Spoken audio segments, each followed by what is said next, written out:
Hi guys, Ashra the Demon here, and in this video I'll be talking about chapter 983 of One Piece, Thunder. Now, this chapter is a really good chapter and the twist at the end just blew me off.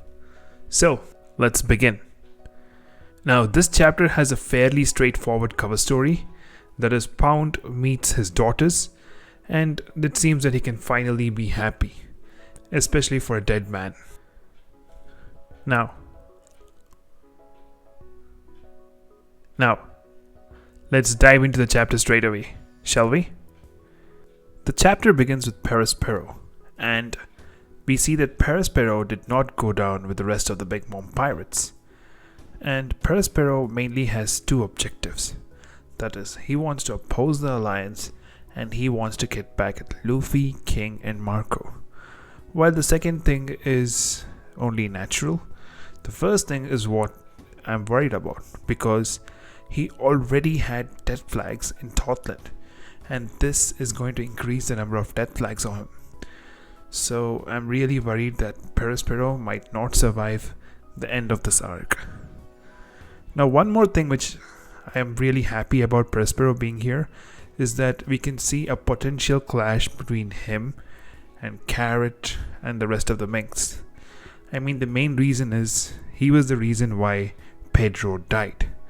Now, the best way for Carrot to show off her powers would be to defeat somebody really strong, somebody like Perospero. Of course, she's going to be in Sulong and will have the help of both Wanda, Sicilian, and maybe some of the others as well.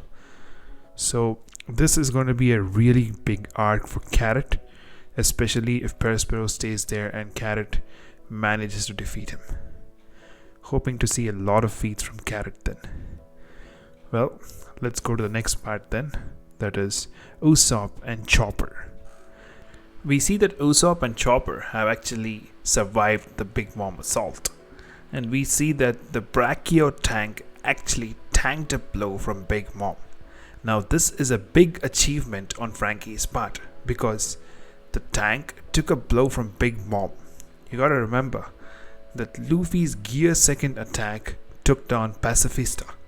Now, this is Big Mom, a Yonko, and this tank survived an attack from a Yonko. Hats off to Frankie for building such a device that can withstand an attack from Big Mom. Now, apart from this, we see that the Brachio tank transforms. Now, this for me is not a big surprise because we have already seen it transform when it transforms into General Frankie. So it transforming is not something that shocking, but it is a good thing to have. And we see that Usopp and Chopper are using it and going straight to where Kaido is having his banquet. Now, I don't know how they're going to hide these weapons, but for now, all seems well for them. Next, we move on to Nami and the rest of them. We see that Big Mom, who was earlier chasing Usopp, is now chasing Nami and the rest of them. And we see that Big Mom wants Zeus back and she has made a bunch of new homies. Now, are these homies made from herself or are these homies from people around them? That's a really interesting question, and I hope we get the answer to that. Now, the more important thing though is, where is Sanji?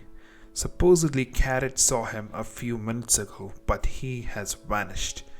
Now, what has Oda planned to do with Sanji? Because I don't think Sanji will clash with Big Mom just because she's a woman. Yes, he might clash with Prometheus, but not with Big Mom. So what are Oda's plans with Sanji? I'm actually waiting to know, because this might be the time where we see the cool Sanji come back.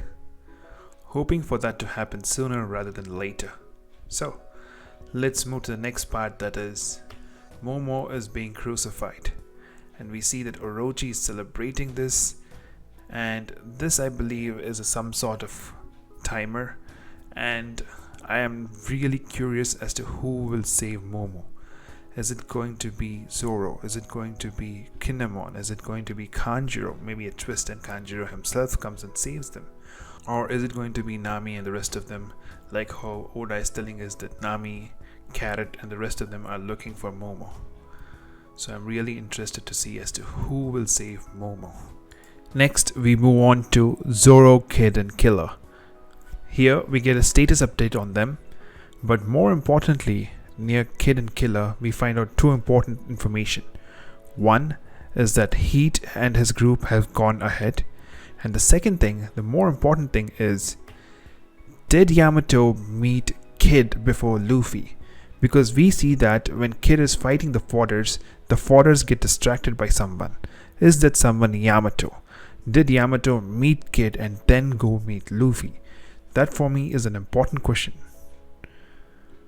Next, we finally come to Luffy and his battle with Ulti and Page 1. Now, this is where the meat of the chapter lies, in the clash between Luffy and Ulti and Page 1. Now, this fight is a really good fight, enjoyed it, and we see that Ulti is the headbutt dinosaur. I'm not even going to pronounce the name of the dinosaur because that is a tongue twister, and we see that Ulti can actually be stronger than Page 1. That's because Luffy is able to knock out Page 1, but he's pinned down by Ulti. And we see that Ulti's headbutt is really strong, and that headbutt actually hurt Luffy. And I'm a little disappointed here that Luffy could not beat both of them without going to Gear 4th, because I feel that if this is the case, he's still not strong enough to defeat Kaido.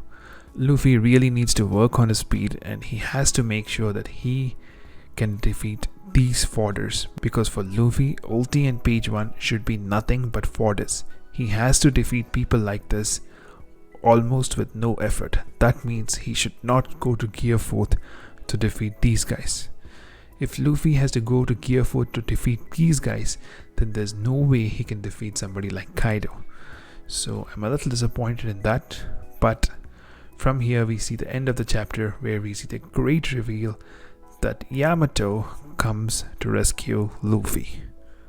We see that Yamato enters and instantly knocks out Ulti, just like his father Kaido. Now this makes me believe that Yamato is at least as strong as the commanders, if not stronger, so he could really be the ace in Kaido's crew.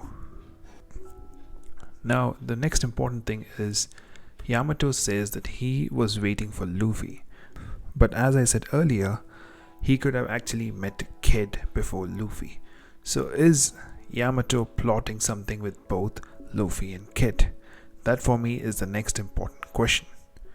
After this, the next question is, who exactly is Yamato? Who is his mother? Well, there are many theories already floating around that he could be the son of Kaido and Toki, or maybe another son of Kaido and Oden.